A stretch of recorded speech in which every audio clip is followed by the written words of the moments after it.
Hello. हाँ नादिर। अदी किथे आयो? तव्हां हेमल ताईं पहुता न आयो? हाँ मां निकिरण वारी आहियां। तूं ॿुधा सदोरी कीअं आहे? न जीअरिया न मौला, बेड ते पई आ, न खाए थी न पिए थी। आखिर डॉक्टर चवनि छा था? अदी डॉक्टर चवंदा त तव्हां बस दुआ कयो, अल्लाह मां उम्मीद न लायो। अदा तूं दिल न लाहे, अल्लाह कंदो सदोरी खे कुछ भी न थींदो।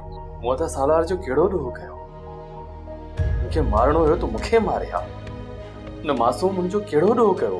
नादिर सालार त छितो थी पियो आहे, हुनखे पैसे खां सवाइ ॿियो कुझु नज़र ई नथो अचे। मां सालार खे कॾहिं बि माफ़ न कंदुसि, कॾहिं बि न। नादिर मां बि त सालार सां गॾु गुज़ारियां थी पई, तूं हुनखे कुझु बि न चइजां, छो त तुंहिंजी ॻाल्हियुनि जो हुन ते को असर ई कोन थींदो। तंहिं करे मां चवां थी त तूं चुप ई रहो। मां जेकॾहिं सालार खे ॾींहं जा तारा न ॾेखारिया न त मां बि वॾेरे लाइक़ जो पुटु न आहियां।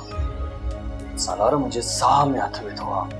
नादिर भा तूं ये न सोच, तू रब पाक का दुआ घुर त सदोरी ठीक थी वने। ऐं हाँ तव्हां ॿई भाइर रहो, भाइर थी रहो, झेड़े जो न सोच। भाइर? अदी मुंहिंजो रत थो टहके। नादिर थोड़ो होश कर, तू सदोरी जी ट्रीटमेंट ते ध्यान दे, मां बचां थी।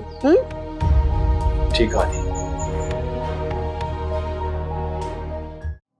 इन्हनि ॿिन्ही मां त अड़जी विया आहियूं, जीअण असांजो जंजाल करे छॾियो आहे। हर कम में टंगड़ायो ठाहिनि। केर भई अदा ये? इहो परू ऐं सुल्तान, ॿियो केर? असांजो सॼो मनसूबो नाकाम थी वियो, अलाए छा छा सोचियोसीं ऐं छा थी वियो। मनसूबो त वञी धूड़ पाए, पर वॾेरे सालार ऐं नादर जे आॾो बि पथरा थी पियासीं। हाणे ख़बर न आहे त नादर खान असांजो असरु कहिड़ो कंदो अदा। हाणे मेहरू ऐं नादर हिकु थी वेंदा ऐं वॾेरो सालार जा ॾींहं बुरा शुरू थी विया। बचंदासीं असां बि कोन अदा, नादर खान ऐं परू असांजो बि ॾाढो बुरो असरु कंदा। अरे बाबा असां त आहियूं मिसकीन माण्हू, हाणे ॾिसजांइ इहे सभु गॾिजी करे सालार खान जो जीअण जंजाल कंदई।